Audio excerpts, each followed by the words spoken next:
Bom, pessoal, já deu uns 5 minutinhos de tolerância, porque para mim ficar difícil, o pessoal pode ir pegando aí. Quem for chegando, pega no meio do caminho, tá bom? Esse aqui, sejam todos bem-vindos aí ao webinar do Desafio Furadeira, tá? É o desafio 1 que eu estou lançando. Vão ter uma série de desafios durante o ano. A ideia é passar para o pessoal que não conhece muito bem, que está começando a programar PLC, um pouco da técnica, um pouco, né, vamos colocar assim, da manha de quem já programa, fazer uma comparação com softwares de programadores mais experientes. Teve uma adesão legal dos iniciantes, dos mais experientes a gente não teve muita adesão, infelizmente. Espero que para o próximo a gente consiga aí ter uma adesão maior, né? Era um exercício bem tranquilo, então vamos começar. Para quem não me conhece, eu sou o Paulo Ricardo, eu sou consultor em automação industrial, programador de CLP e HM, sistema supervisório, faço gestão de projetos com foco em Agile, Scrum, e sou Scrum Master Accredited Certificated, né? Sou Scrum Master também. Eu tô lá com o meu canal no portal lá da Indústria 4.0, falando de PLC e engenharia de software, e também estou com o grupo de discussão de PLC com engenharia de software, que deve ser de onde todo mundo deve ter se originado, né, para esse desafio, e foi lá que eu lancei. O desafio consistia em desenvolver uma programação estruturada para controlar a furadeira de bancada semiautomática, né? Nesse caso, foi um exercício que eu tirei de um teste para programador júnior de uma integradora que eu trabalhei, né? Foi exatamente o exercício do teste, sem tirar nada, sem pôr nada, eu não elaborei nada, eu copiei e mandei. Para saber a dificuldade do pessoal, né? Entender o que seria uma programação estruturada para eles, tudo bem? E ver como se sairiam. Porque eu já corrigi esses testes várias vezes, e geralmente era até um pouquinho deprimente. E não é culpa, às vezes, da pessoa que está fazendo, porque ele é um desafio simples, mas muito aberto, porque você não dá muitos detalhes. E isso também é até normal no dia a dia, infelizmente, dos programadores de PLC que a gente tem por aí, né? E para o pessoal que é novo, foi mais difícil ainda, porque sem experiência, fica difícil de você imaginar o que iria numa furadeira semiautomática. Tá certo? Então a gente passou uma lista de I/Os, né? A lista de entradas com botão de partida, botão de parada, sensor de recuo vertical, sensor do cilindro vertical recuado, vertical avançado, sensor de morsa aberta, sensor de morsa fechada, expulsador recuado, expulsador avançado e sensor de presença de peça, né? Vocês podem ver aí o desenho da furadeira de bancada. A ideia era uma programação estruturada, e eu acho que isso pegou muito, porque existem duas coisas. Uma é uma linguagem de programação estruturada, que é o Ladder, qualquer linguagem dessas, ela vem da raiz da programação estruturada. Mas uma programação estruturada dentro do CLP, ele teria que ter estruturas de dados, uma organização, organizações em funções, né? O que pega no pessoal bastante, né? Porque eles não estão acostumados a ver isso, e isso não é coisa que você, infelizmente, não aprende na faculdade, não aprende no colégio técnico, né? Não, esses conceitos passam batidos, então o pessoal acaba indo aprender isso o quê? No campo, apanhando, levando porrada de todo mundo. E, infelizmente, muitas vezes, se o cara não acelera nisso daí, não pega rápido, ele acaba perdendo o emprego até, né? Ou não entra mesmo, certo?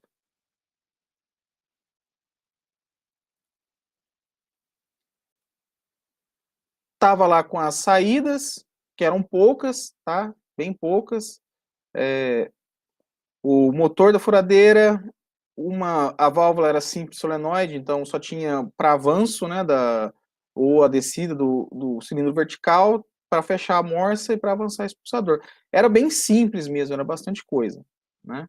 Era pouca coisa, desculpa, era bem simples. E o que era o desafio em si? Era você montar essa sequência. Inicialmente a máquina está com o vertical recuado, a morsa aberta e expulsador recuado, posição de home. Agora eu vou comentar do software do pessoal, tá? Muita gente colocou lá posição de home, mas não usou para nada. Só para dizer que estava em home, né? O operador, então, coloca a peça na morsa e aciona o botão de start. Essa parte todo mundo faz certinho. Então a morsa fecha, detecta que está fechada, liga o motor e aciona o cilindro vertical. Então você liga primeiro o motor, né, e aciona o cilindro vertical. Eu até deixei um pouco destacado isso, porque todo mundo ligava o motor e avançava o cilindro junto. Né? Então a teoria da furadeira era que o motor tivesse ligado, com o motor ligado você desceria para iniciar a furação. Do jeito que estava, você ia depender da velocidade do avanço do cilindro com a velocidade do motor atingir, com a capacidade do motor atingir a velocidade desejada. Então isso era um erro básico de lógica. Tá? E ao acionar, ficar 3 segundos, depois que avançou, e recuar a posição superior, com o motor ligado. Por que eu deixei destacado? Porque muita gente também já mandava recuar desligando o motor. Na teoria, por exemplo, a broca ia ficar presa na peça. Tá? Chegou lá em cima, desliga e empurra o cilindro. O que aconteceu? Muita gente também estava expulsando antes de subir. É uma diferença, você tem que saber interpretar um pouco e ter um pouquinho de imaginação. Por quê? Porque você não tem os pré-requisitos todos bem montados, você não tem seus requisitos de software bem montados. Tudo bem? Quem que teve dificuldade de enxergar essa sequência aí? Fala para mim no chat. Reginaldo, qual que foi a sua dificuldade? Onde que você não conseguiu enxergar que tinha essa sequência?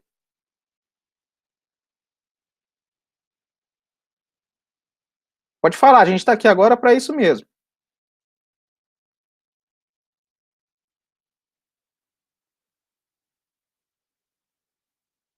Então, você pode ligar o motor e já baixar o cilindro. O que você não pode é mandar baixar o cilindro e ligar o motor. Você entendeu? Você pode ligar o motor, aí você abaixa o cilindro. O motor está ligado, você abaixa. Você não pode mandar no mesmo momento o comando de abaixar e ligar o motor. Entendeu? Não era para fazer junto. Né? Um pouco a gente tem que imaginar também o processo, né?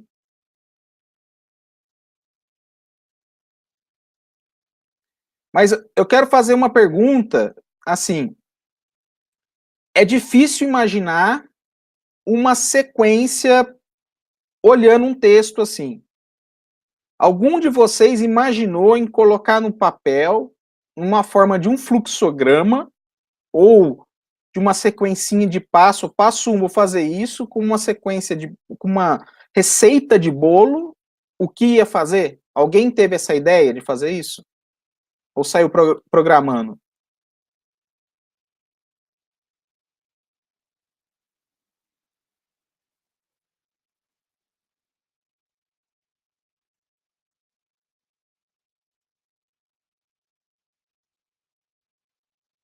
Tem um diagrama de Petra, esse seu Fernandes. Então, numa máquina dessa, a gente faz o ciclo do software mesmo. A gente faz, como ferramenta, geralmente a gente usa ou um fluxograma, ou uma sequência passo-tempo, ou uma sequência mesmo de passo a passo.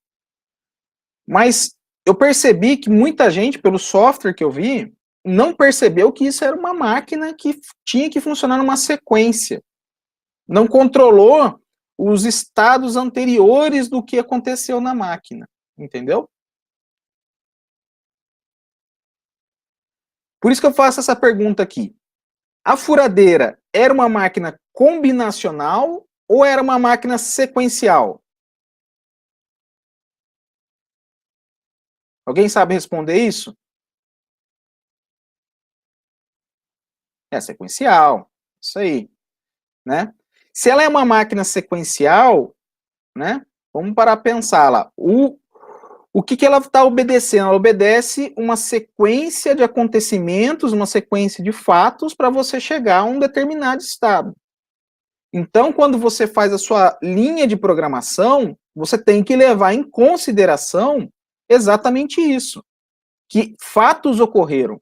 Então, você tem que ter algo que controle que você teve fatos anteriores para você executar essa ação.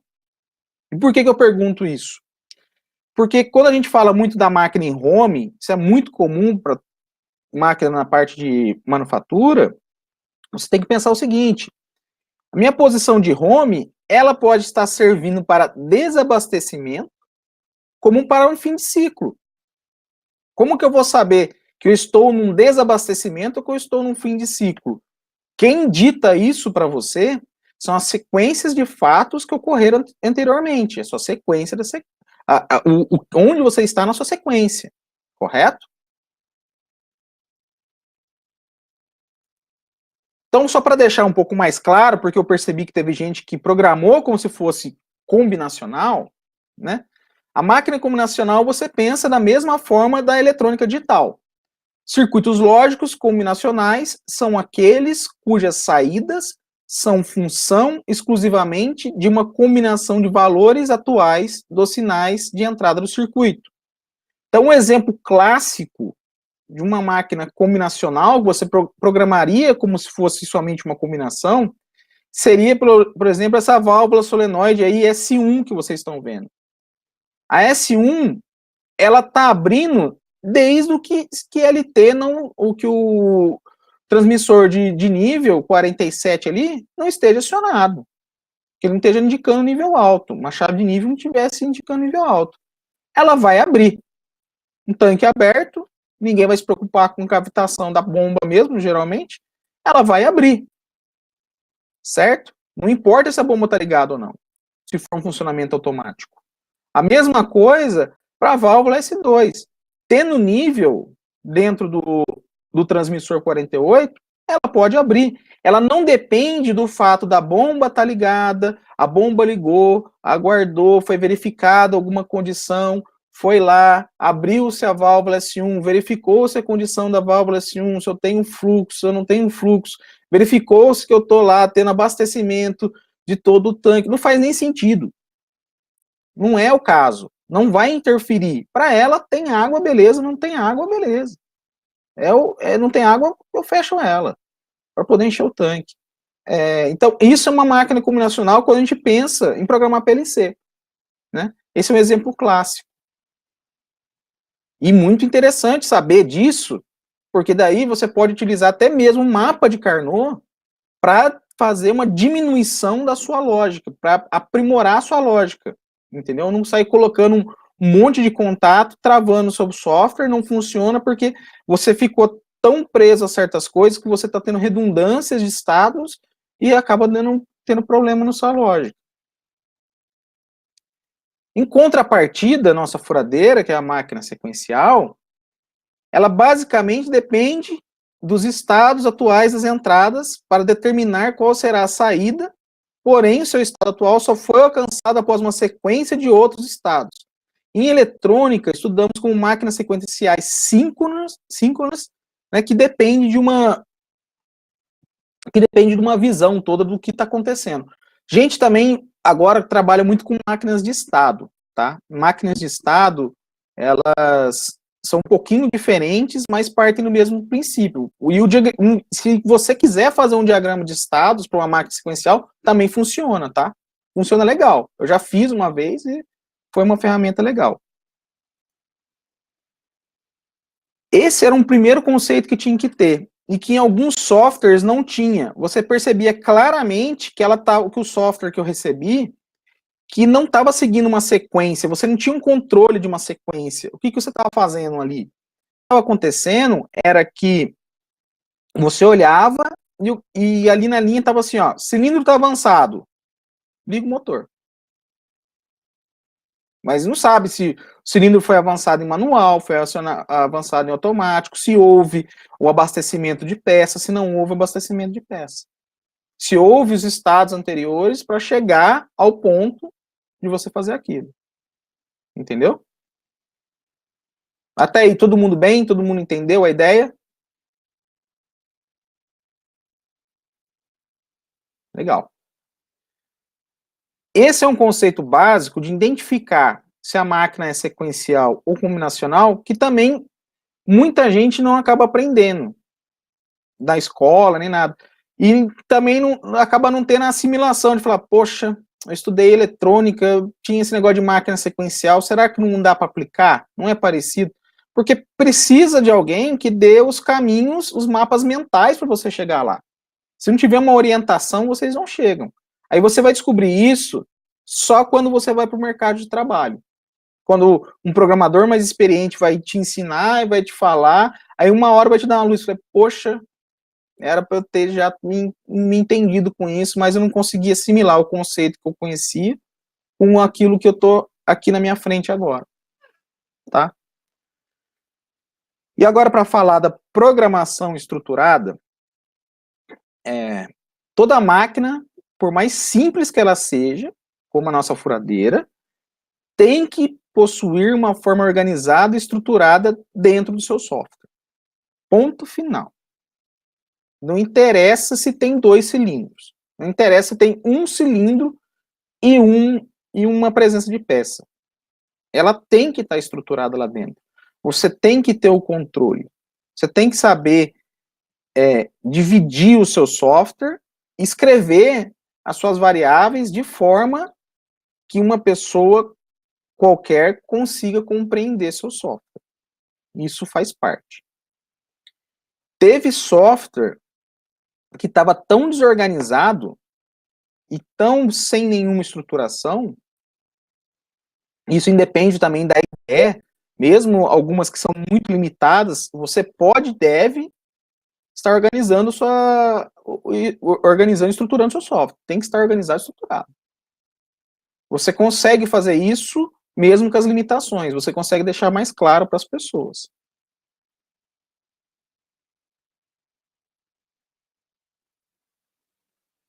Caiu para todo mundo aí?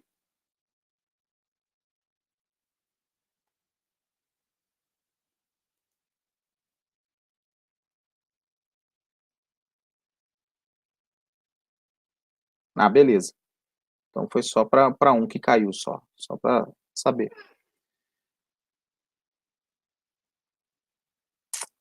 Gente, quando é assim, vocês me dão um toque pelo seguinte, é internet de hotel, tá? Então, você imagina como é que é, né, internet de hotel. Tá boa e de repente fica ruim, tá? Vocês me dão um toque aí se acontecer alguma coisa, tá? Mas, estão escutando, eu vou continuar.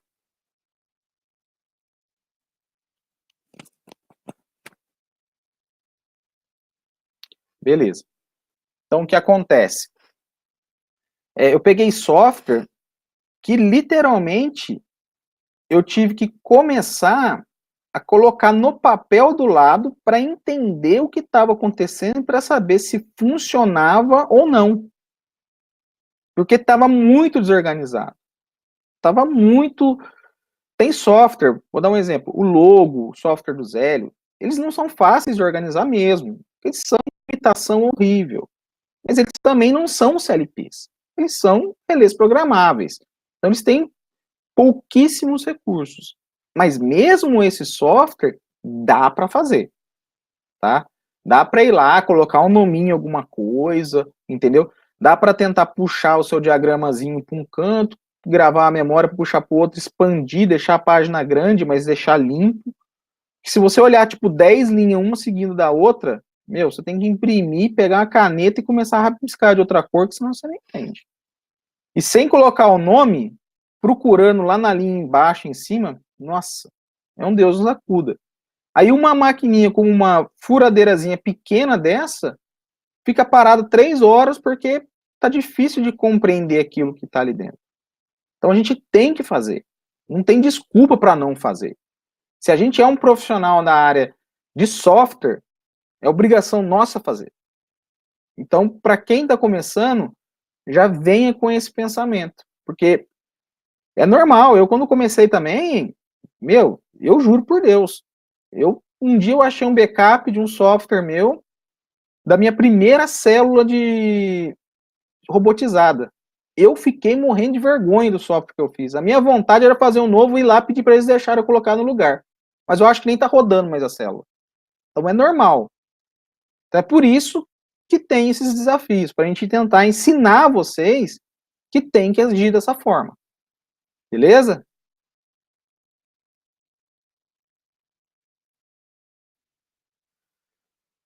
E da programação estruturada, alguns exemplos. Por exemplo, aqui em cima, nessa Network 2 aqui, você vai ver que tem uma memória M6 com um comentário. Pô, já foi um começo. Só que o PLC permitia você colocar o nome mesmo do seu componente. Eu, por exemplo, coloquei lá que meu M1 é acionado pela KM1. Eu fui ali e editei o software dele para mostrar. Entendeu? Olha, KM1. É muito mais fácil você programar digitando o nome do elemento. Poderia até ter caprichado mais, eu fiz só rapidinho para mostrar.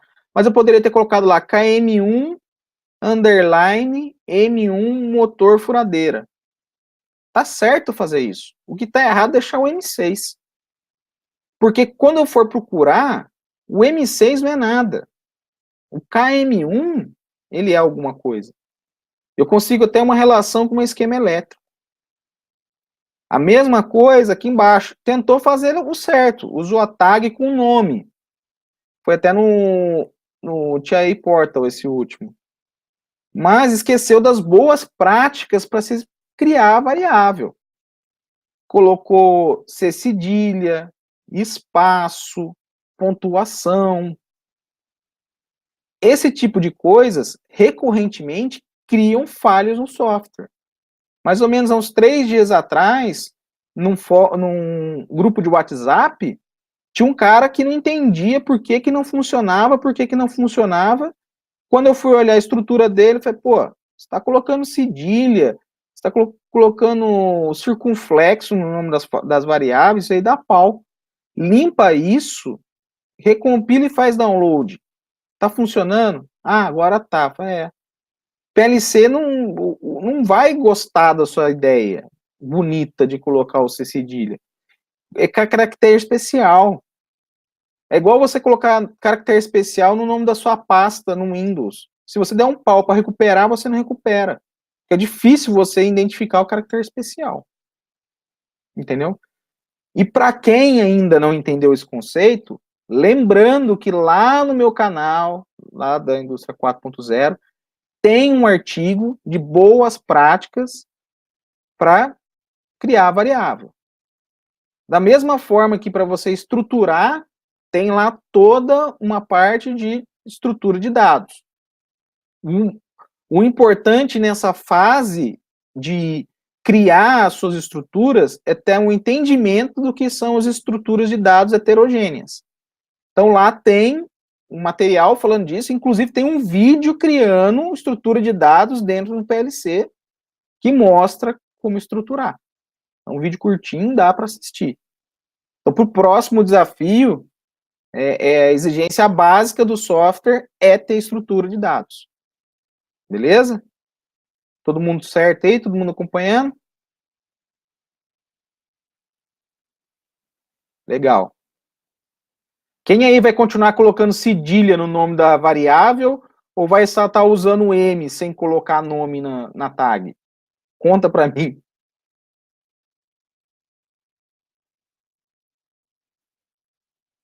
Pô, 5 com C cedilha, daí é sacanagem. Beleza. Continuar. Né? E aqui um exemplozinho. mais male-male, que mostra, quando eu subi a minha apresentação para dentro da plataforma aqui do Web Ninja, ela arrancou toda a formatação que eu tinha feito, tá tudo organizadinho isso daí, então vocês não ficam tristes não. O arquivo que eu vou mandar para vocês, que tem também a apresentação, vai estar organizado direitinho, vocês vão ver que estava bem feito, tá?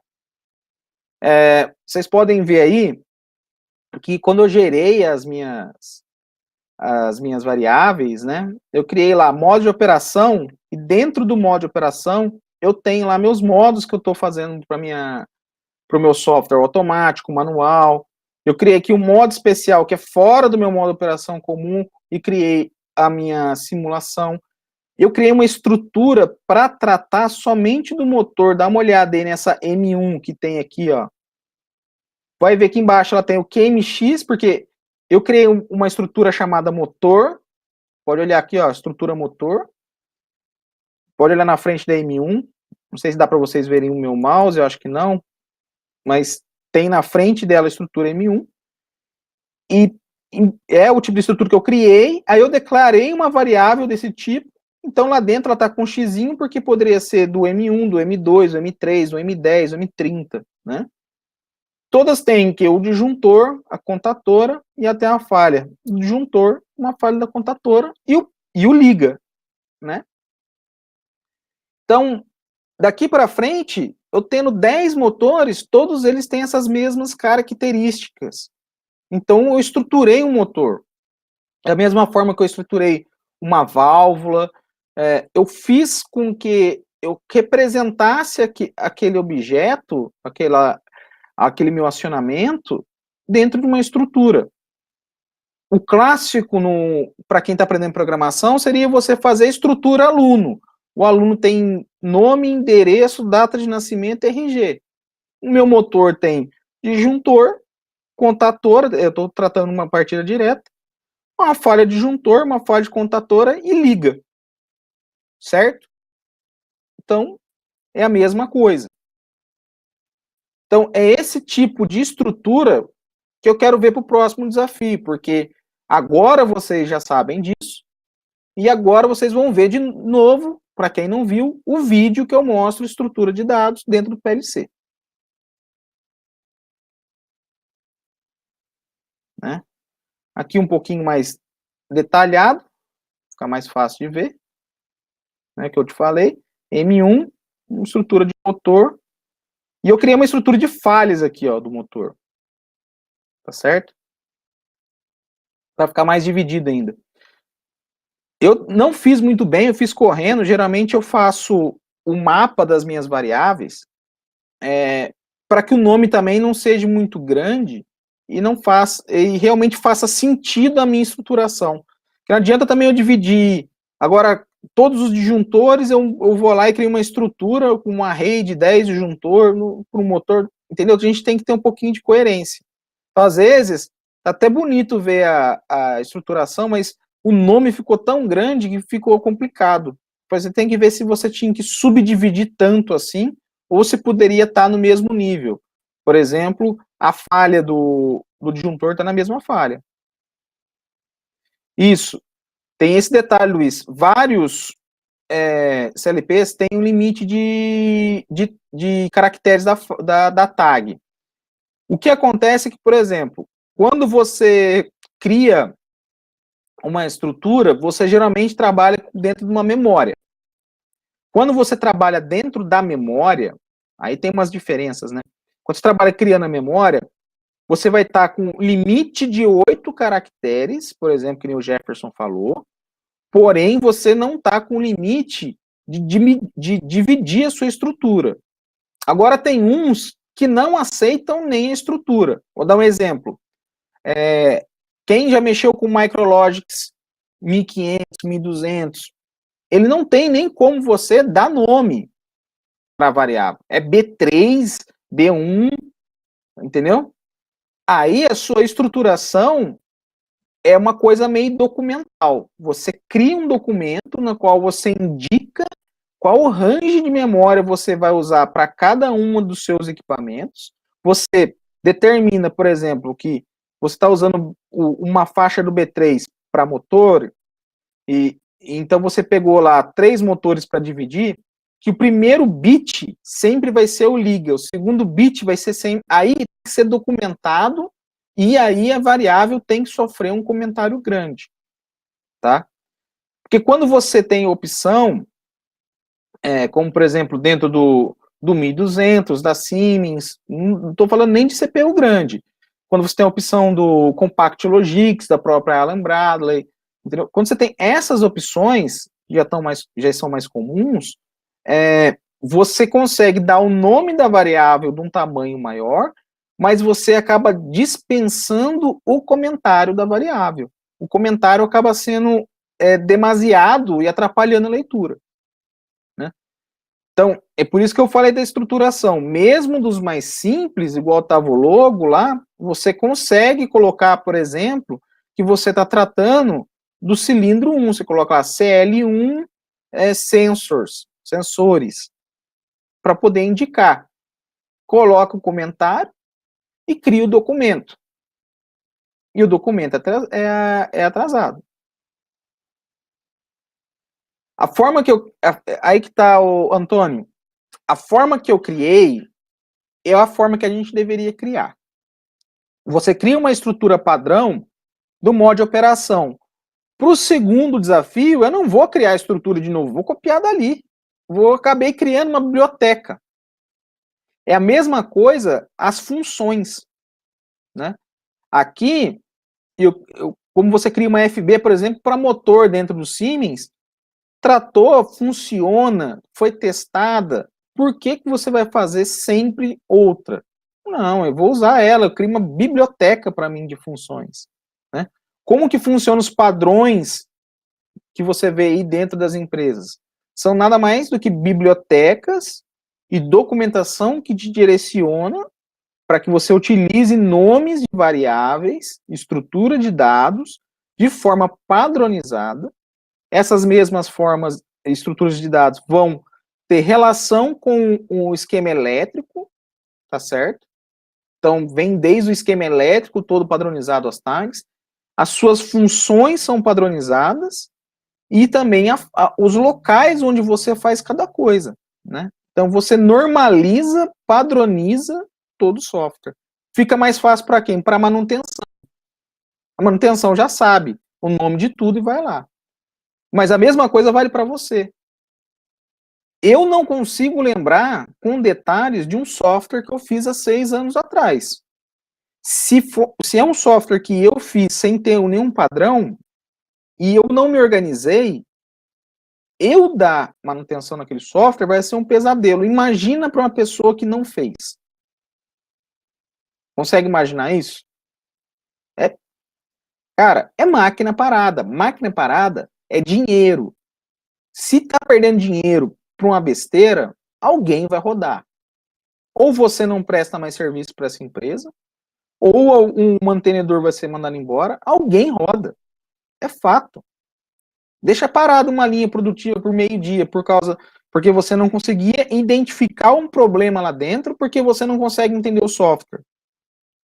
A pessoa que foi lá ainda auxiliar, por culpa do programador que fez um negócio todo bagunçado, ainda sai como incompetente. Mas, na verdade, até o programador que fez, se for lá, não consegue resolver, não consegue entender, porque não organizou. Vocês conseguem entender a importância que tem a estrutura de dados e toda essa segmentação dentro do software?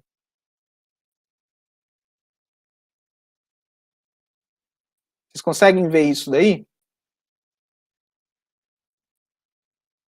E um detalhe, na manufatura, a gente, por exemplo, tem pouca norma ISA aplicada na manufatura. Isso é até um problema, né? Eu sinto falta da ISA realmente ter um carinho maior com manufatura.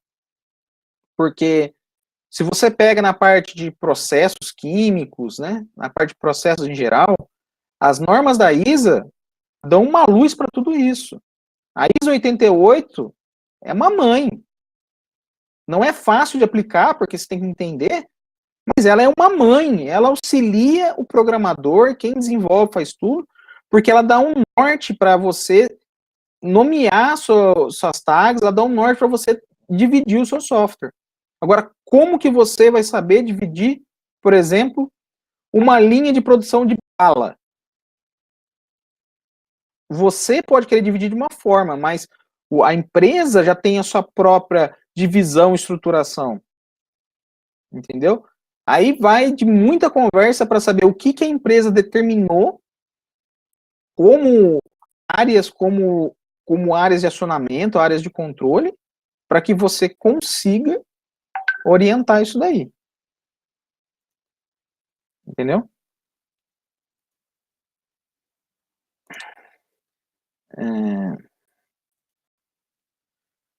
Agora o exemplo de organização. Lembra que eu falei do logo?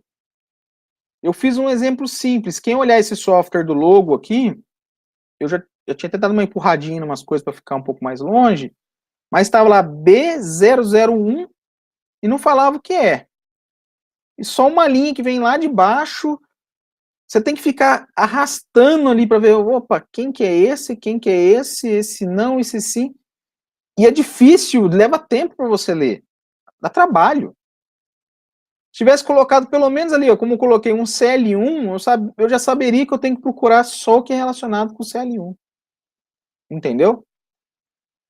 Imagina o tempo que você poderia perder para fazer uma manutenção, porque está parado, não está funcionando, uma simples furadeira de bancada, porque o seu software é ilegível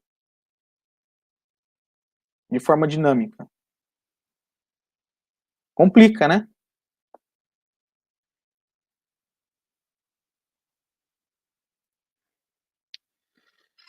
E quais as ferramentas que vão auxiliar a gente a desenvolver esse software?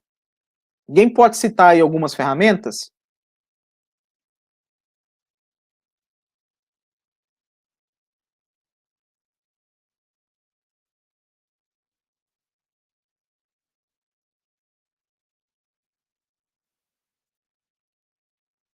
A fluxograma, o que mais?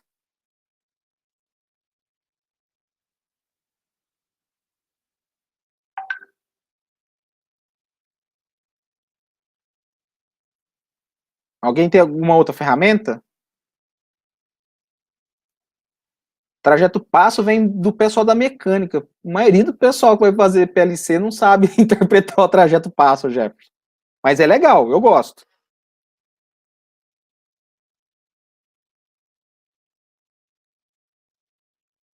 Qual outro? Não tem só isso. Tem mais coisa, pô.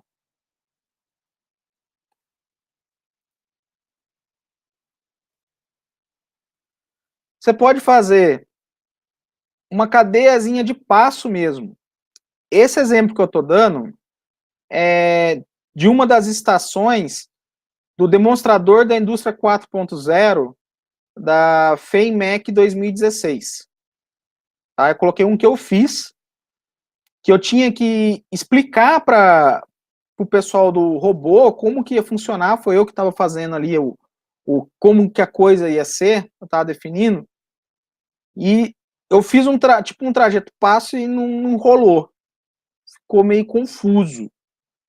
Ele queria até aonde vem o sinal. Então esse tem até mais ou menos da onde vem o sinal, entendeu? O bit que eu estou usando, né?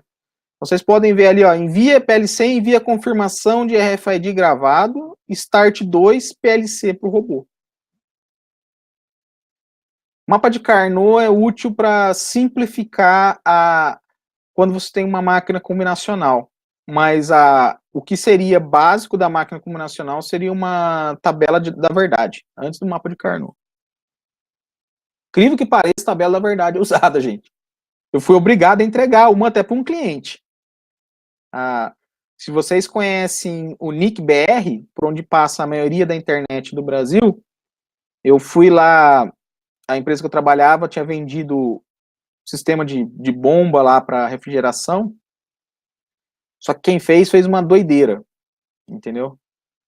Vou explicar para vocês o quanto é importante entender o conceito de máquina combinacional e sequencial com um caso real agora. Né? Verdade, usa mesmo. Para desenvolver a interface de escada. Mas sabe o que é legal da interface de escada hoje em dia, Luiz? Prototipar a tela. Nossa, uma ferramenta fenomenal. Principalmente para quem sabe desenhar. Eu não sei, fica pior, mas é legal. Eu não tenho habilidade manual. Mas eu vou dar um exemplo para vocês de máquina combinacional e sequencial. No NIC-BR eram 4 bombas, tá? E como que funcionaria? As bombas eram divididas em 2 grupos. Então você tinha lá a bomba 1A, bomba 1B, bomba 2A, bomba 2B. As bombas 1A iriam iniciar, após 48 horas, elas iriam desligar e iriam ser ligadas às bombas 2A, 2B. Né? O grupo A, o grupo 1 vai, depois vai o grupo 2. Então, isso é só uma combinação. Você liga as bombas, só precisa ligar. A bomba ligou, a outra, enquanto a outra tá... E é o seguinte, se alguma desligar, a outra tem que ligar, entendeu? Porque não pode ficar sem refrigerar. Então é assim, se a outra tá desligada, eu ligo. Não me importa o que acontece, eu ligo. Não me importa o que aconteceu anteriormente. Se a outra desligou, eu vou ligar. Não me importa se eu fiquei 40 horas antes, 50 horas, não interessa. Né? É assim que funciona. Então é só uma combinação entre as bombas, ali um xizinho entre as bombas. A pessoa que foi fazer, ela achava que tinha que seguir sequencialmente, uma por uma. Deu exatamente dentro de um PLC da DB 125 linhas de programação para ligar 4 bombas e ligava errado e às vezes não ligava. 125 linhas. Fez como se fosse uma máquina sequencial. Quando ali era só uma máquina combinacional. Pegar as combinações possíveis de estar as 4 bombas ligadas e só isso. E contar um tempo. Nada demais. Eu fiz o software em 6 linhas. Eu usei um mapinha de Carnot e saiu em 6 linhas o software. Está rodando até hoje lá no NIC-BR. Então é muito importante que a gente consiga fazer esse tipo de coisa, que a gente entenda o que é uma máquina sequencial, uma máquina combinacional e põe as coisas no papel, tá? Diagrama UML é muito bom para você definir suas estruturas, tá, Antônio Rabelo? É muito legal. Apesar que ele é bom para orientação a objeto, né? Você pode pensar na estrutura como um conjunto de atributos. Aí você consegue montar bem legal. Tá certo? Aí só para avisar, pessoal, eu botei para gravar o webinar aqui, só que infelizmente ele me deu um erro aqui e ele não está sendo gravado, tá? Então, não vai ter gravação desse webinar.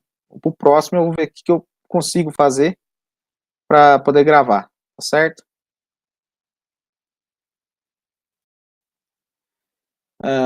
O diagrama passo-tempo, como o Jefferson tinha falado, tá aí.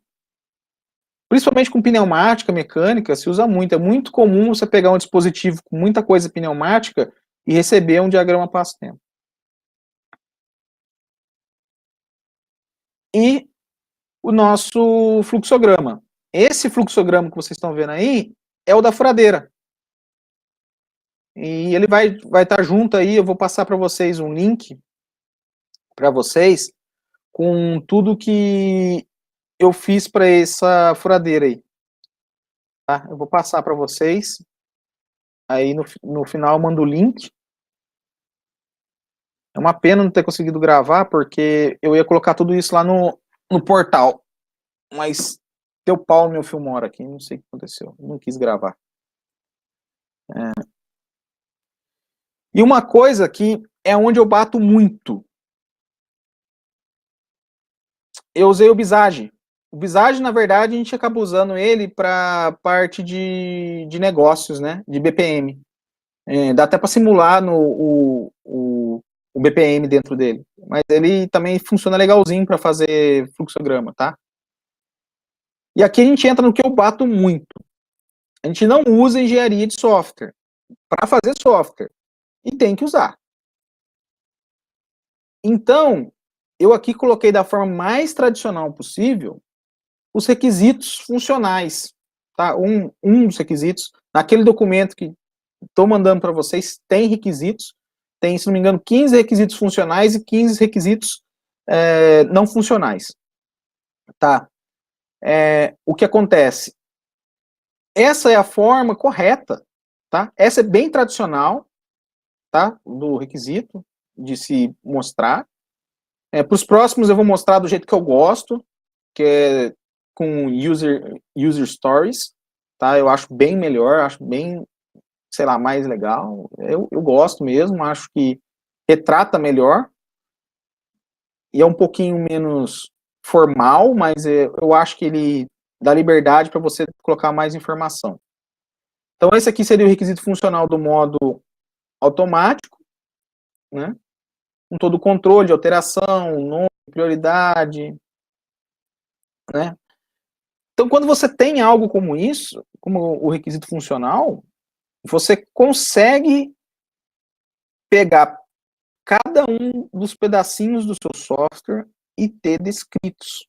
Então, mesmo quem não tem experiência para programar determinado tipo de máquina, se você tem um requisito bem elaborado, você vai fazer funcionar.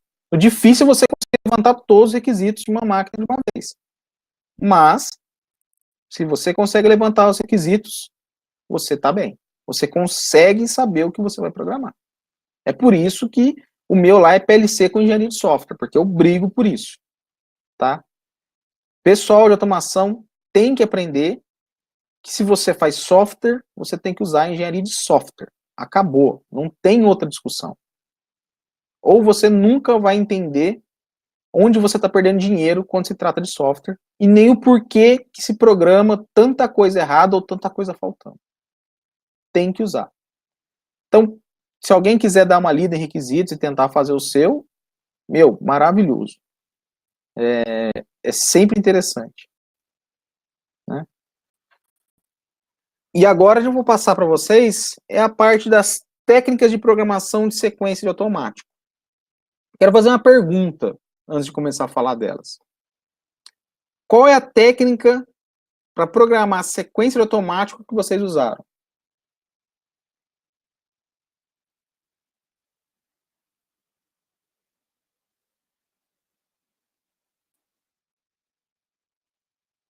Ninguém sabe?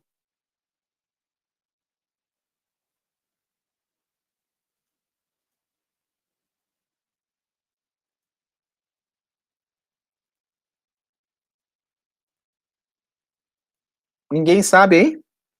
Diagrama de estados? Mas lá dentro do PLC, Luiz, o que você considera como uma técnica que você usou para programar, usaria para programar? Você colocaria um controle de estados para você poder acompanhar a sua sequência? Como que você faria? Você faria um controle de estados, né? Beleza.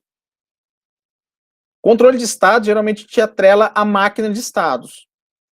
Quando a gente fala da programação mais tradicionalzinha, a gente fala do controle dos passos. Não é isso? O pessoal fala o passo de um lado para o outro. Pô, com variável inteira é o mais legal, eu gosto desse aí. Entendeu?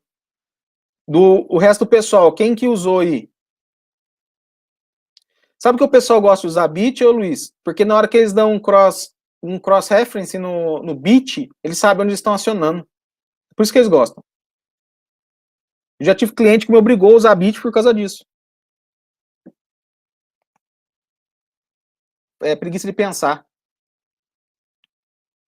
Então vamos lá. Ninguém mais sabe o que usou? Só o Luiz? A sequência de passo que a gente estava falando de bit é o passo set reset, que o pessoal na Europa chama de copy também.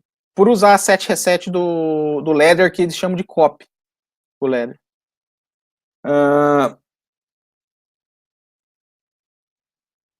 Eu gosto disso aí do inteiro também, porque eu sei exatamente o estado que eu tô, não preciso ficar caçando bit não, mas tem gente que gosta de fazer.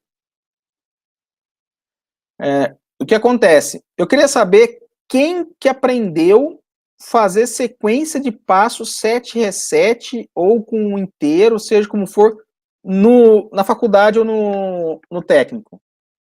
Quem aí aprendeu? Pô, você teve escola boa, Jefferson. Quem mais?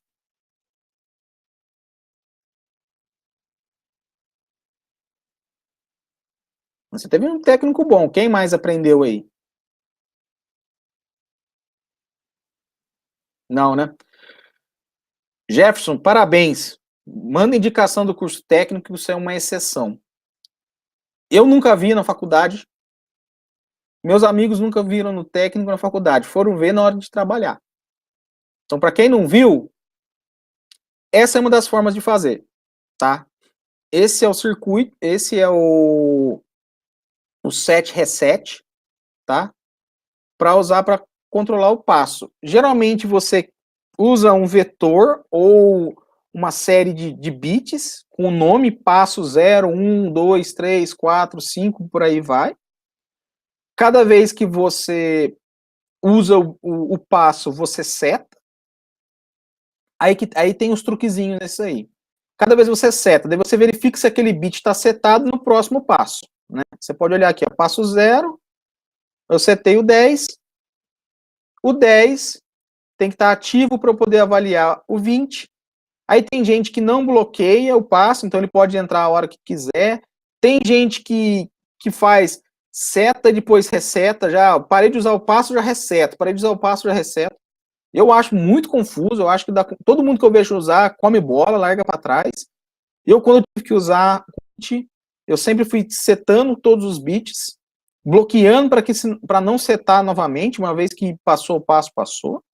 E quando eu chegava lá no final, setava todo mundo. Se possível, eu ainda dou um move para zerar de uma vez. Luiz, a variável inteira é uma mãe. Sabe por que é uma mãe?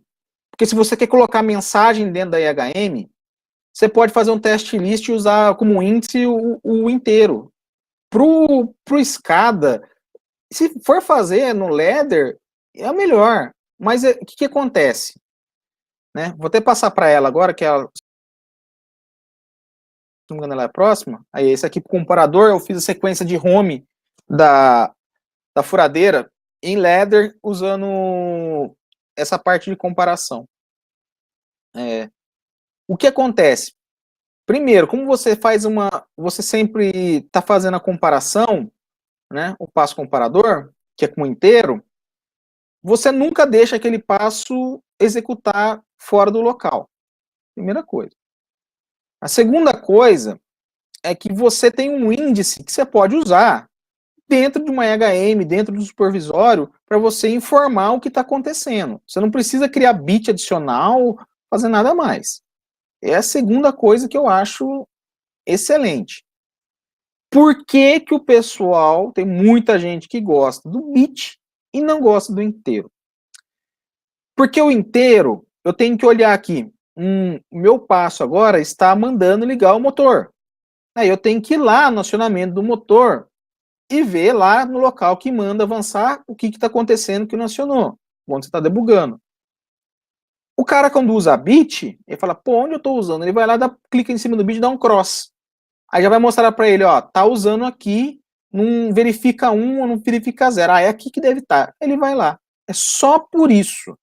Aí o cara, para poder saber o que está acontecendo, na primeira linha ou na última linha da sequência de automático, ele coloca lá uma linha sem efeito com todos os bits do passo, para ver quem que já foi acionado e quem não foi acionado ainda. Ele fala, pô, tô aqui no passo 20 ainda, porque só acionou até o 20. Entendeu? Para mim é pior, porque você tá com o inteiro, você abriu ele automático, já viu lá o valor 20. Pô, já vou lá na linha do 20 e vejo o que tá faltando. Mas, por exemplo, eu fui obrigado por um cliente a usar 7 reset. Aí não tem o que fazer, né? O cara quer, o cara quer. Aí no final do 7 reset eu ficava movendo um valor para poder mexer na minha HM, né? Porque, pô, meu, eu não vou pegar, vou ficar criando lá uma condição de ficar mandando uma inteira quando aquele bit está setado no valor tal. Eu falo, não, já movo já, tô no passo lá, eu já movo. Se o cara quiser arrancar esse 7 reset, eu só uso, é só deletar ele e colocar um igual ali no no meu outro. Pronto. Tá? E eu coloquei aqui o SFC, que foi onde eu fiz a sequência de funcionamento da minha furadeira. Por que eu fiz o SFC? Porque ele já é um sequenciador. Ele já tem para mim as ações. Ele já traz para mim a transição. Eu posso colocar só um bitzinho ali para fazer a transição e colocar num outro lugar todos os meus intertravamentos de uma forma bem separada, bem limpa, não preciso me preocupar. E ainda posso mover o texto diretamente. Tá? É uma função normal.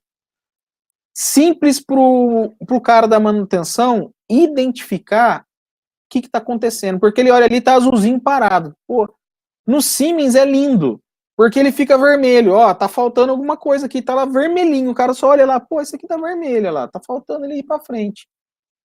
Então, para manutenção, ele é maravilhoso. E eu não sei porque tem muita empresa que fala que não quer, que proíbe, que quer em Ladder, que fala que o funcionário não entende. Um só dia de explicação do SFC, o funcionário dele nunca mais vai querer ver Ladder na vida dele para fazer uma sequência automática. Escreve o que eu estou falando. Pode escrever. O cara não vai querer. O mantenedor, ele abriu ali, viu vermelhinho. Opa, tá parado aqui. Ele não quer ver nem mais nada. Um detalhe, não tem toda a CPU que tem a capacidade do SFC. Né? Esse é um detalhe. As novas, praticamente todas as novas têm. Tá? Luiz, eu não sei por que tem essa... E você sabe que eu consigo colocar isso geralmente na IHM, eu mostro ali, eu deixo uma tela com a sequência de automático, passando ali o S na frente do cara, passinho por passinho. O cara não precisa nem abrir o CLP para saber o que está acontecendo. Olha que maravilha. E os caras não querem. É para querer se matar, meu. É gostar de sofrer à toa. Não sei por quê. Porque por algum motivo ela não está conseguindo. Vou ter que dar um jeito nisso daí, senão a gente não vai conseguir fazer tudo que eu quero nos próximos desafios. Que a ideia era mostrar para vocês a segmentação do software lá funcionando. Tá?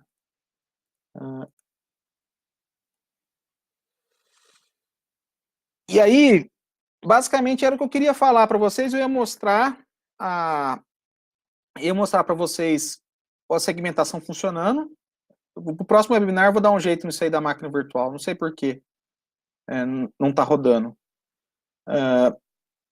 A ideia do desafio, só para deixar para vocês os objetivos daqui para frente, aprendizado das técnicas de desenvolvimento de software. Eu espero que vocês tenham conseguido pegar um pouco agora.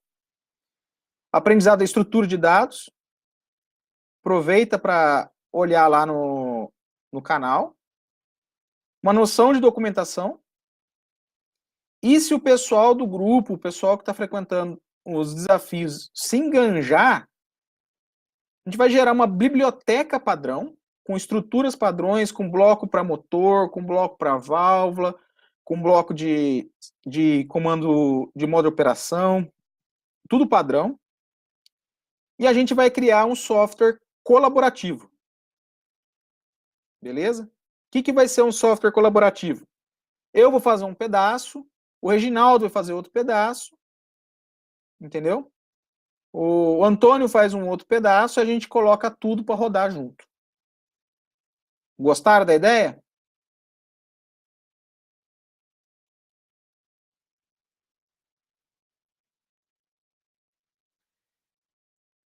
Meu, eu não consegui achar nenhum lugar com uma proposta dessa.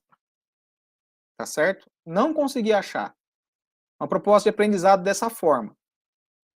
Então, eu ia pedir para vocês tentarem enganjar quem vocês conhecem, o pessoal do grupo, incentivar a participar, porque só vai ter graça de fazer com bastante gente participando. Vai ser uma experiência bem legal, tá? Para o próximo webinar, eu já estou fazendo, tá? O desafio desse não é cópia de lugar nenhum. Ele vai ser maior, então ele vai ser 3 semanas para fazer, só que não vai ser tão complexo, tá? A complexibilidade vai ser parecida com essa aqui. Qual que é a ideia? estrutura de dados, documentação e o sequenciamento correto. Entendeu? Porque a partir de agora, a gente vai poder criar as estruturas de dados de todo mundo, avaliar para o próximo, e a gente criar para o terceiro desafio, a gente já vai utilizar, por exemplo, uma estrutura de dados padrão. Por exemplo, olha, ficou fechado que o motor vai ser assim a estrutura dele. Então, para todos os motores, daqui para frente, a gente vai usar aquela estrutura de dados. E daí, no próximo desafio, a gente vai criar um bloco padrão para sempre utilizar ele com aquela estrutura de dados. Entendeu? Então, a gente vai começar a criar a nossa biblioteca. Todos juntos. A gente vai fazer junto. A gente vai fazer aqui no webinar do desafio, a gente vai definir com qual que a gente fica e qual que a gente não fica, e vai definir um modelo padrão. O que vocês acham? E assim, até o final dos desafios, a gente tem uma biblioteca. Certo? A gente vai fazer meio que um padrão. E o mais importante de fazer no meio desse padrão é fazer documentado. Então, para cada estrutura de dados e para cada bloco que a gente criar, para cada função, a gente vai documentar. E no final, eu quero usar o Scrum para fazer um software colaborativo com vocês. Dentro de uma sprint legalzinho.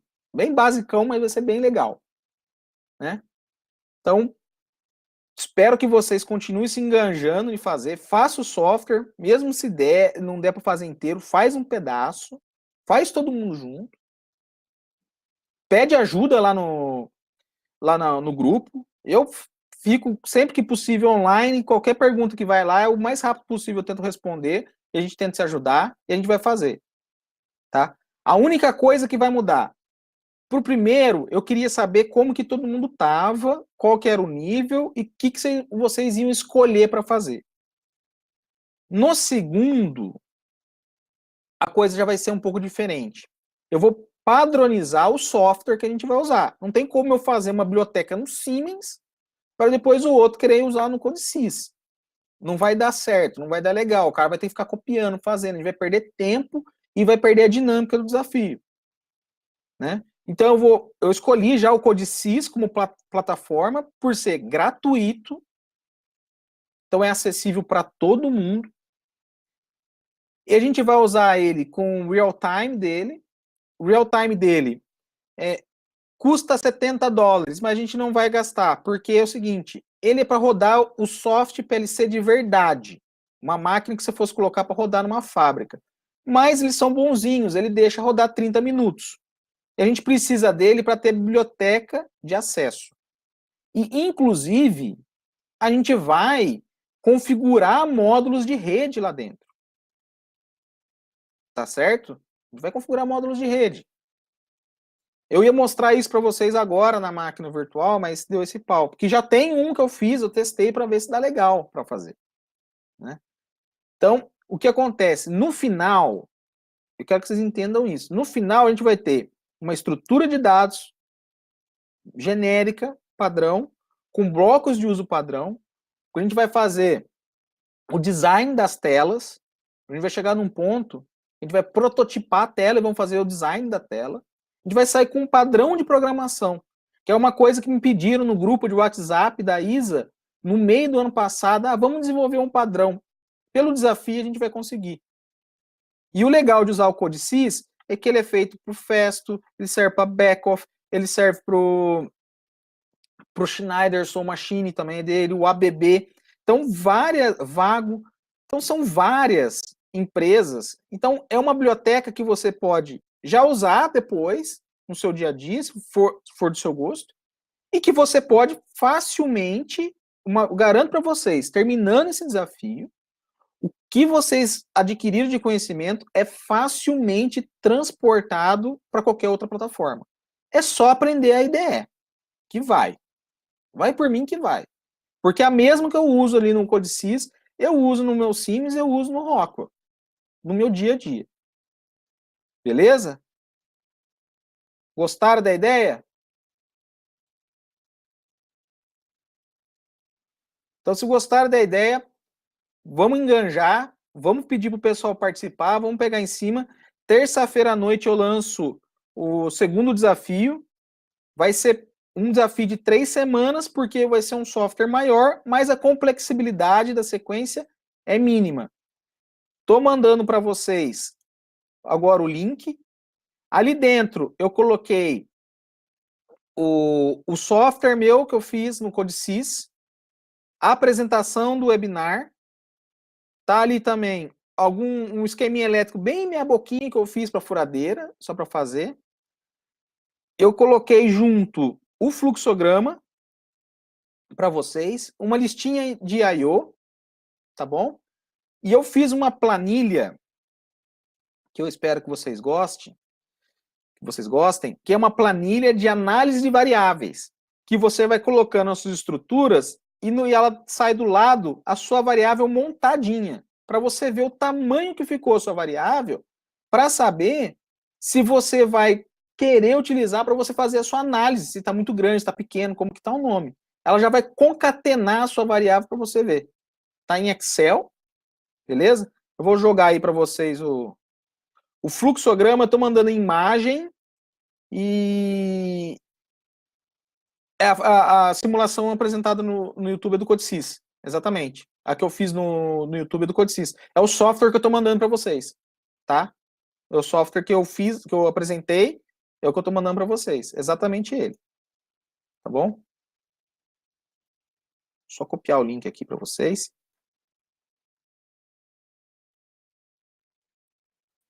Segue aí o link. Pode mandar bala, esse aí foi o que eu subi para o ForShare. Eu vou... Infelizmente não deu para gravar, que deu pau aqui. Então o que eu vou fazer? Eu vou gravar novamente esse aqui em forma de vídeo, vou postar lá no canal, aí eu ponho o link também lá no canal. Só que vocês precisam me dar uns dias, que eu estou tentando terminar de escrever ainda o desafio, mas uns artigos e os vídeos lá pro canal. E eu ainda trabalho, gente, então eu me viro em 4 aqui, mas dá certo, tá certo. Beleza? Vê aí se o link funcionou certinho, vocês conseguem acessar o link.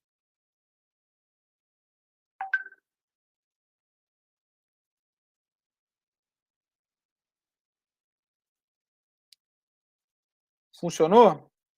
Beleza. Pessoal, muito obrigado. Foi aí 1h15. Ia ser um pouquinho mais se eu tivesse conseguido abrir a máquina virtual. Eu vou fazer vários testes durante a semana para resolver esse problema para o próximo. Beleza? Olha aí o que eu estou mandando de documentação. Tira dúvida. Monta a sua documentação no próximo desafio. Frequenta lá o grupo. Manda mensagem. Quer entender da estrutura de dados? Entra lá no canal. Vê o vídeo, vê o material. Entra no grupo e faz pergunta, pô, não entendi isso do vídeo, pô, não entendi isso aqui lá do material. Não tem problema, é para isso que tá isso aí, é para poder repassar a informação. Beleza? No próximo desafio, eu vou lançar terça-feira, tem a configuração certinha dos pacotes que precisam do Codesys, para a gente começar a dar o trabalho aí a montar tudo isso junto. Tá bom? Muito obrigado a todo mundo aí, cara. Até a próxima. Ajuda aí no engajamento para mais gente participar. Valeu? Obrigadão.